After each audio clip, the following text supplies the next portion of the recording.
Well, these well-selected readings help us to begin Advent with a bang. These are extremely powerful messages about not only where we're going and what we're hoping to do, but what God thinks of us.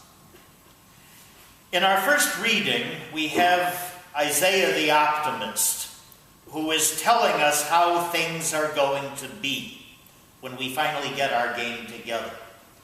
Isaiah doesn't ever sugarcoat the truth, but he does do a very good job in seeing the best side of it. And as he is looking down the road with the eyes of faith, he sees a land, a time, a universal people, and a world in which peace will reign. This very memorable line, "They shall beat their swords into plowshares and their spears into pruning hooks. One nation shall not raise the sword against another, nor shall they train for war again." This is such a stirring prophecy that people of many centuries have prayed that this would come true in their lifetime. I think it's very significant that those words have been chiseled in stone in the lobby of the United Nations building. It's a very practical reminder to those people from all over the world why they're there. And then we get to the gospel.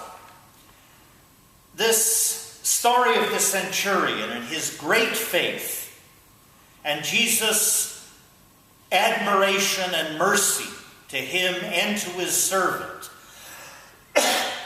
is a fine reminder for all of us that God is reaching out to us not because we're worthy, but because we're loved. And that includes everybody.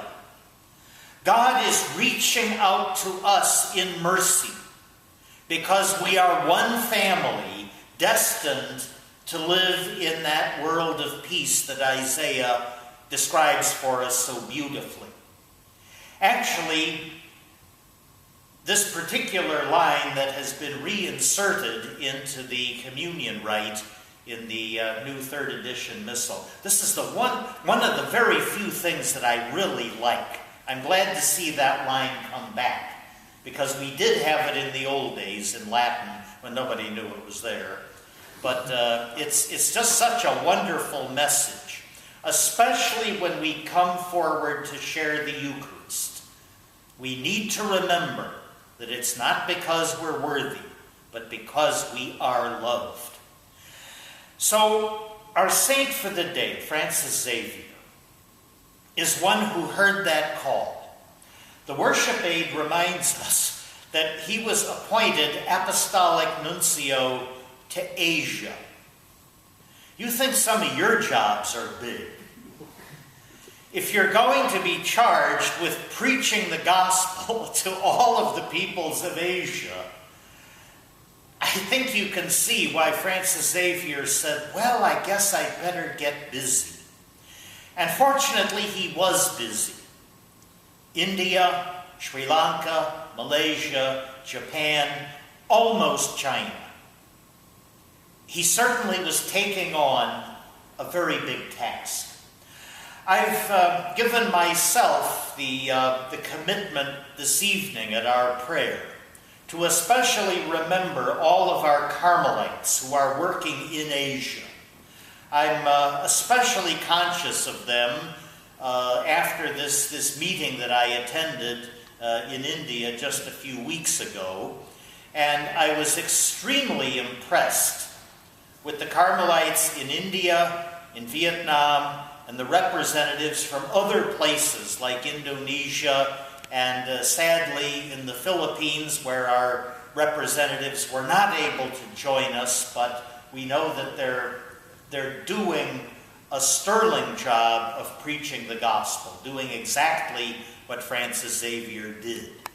They're pushing out the limits of the Christian world. They're telling the story of Jesus and his word to people who perhaps have never even heard his name. They're reminding them that God is reaching out to them in a very real way, not because they're worthy, but because they're loved. Let's pray for them.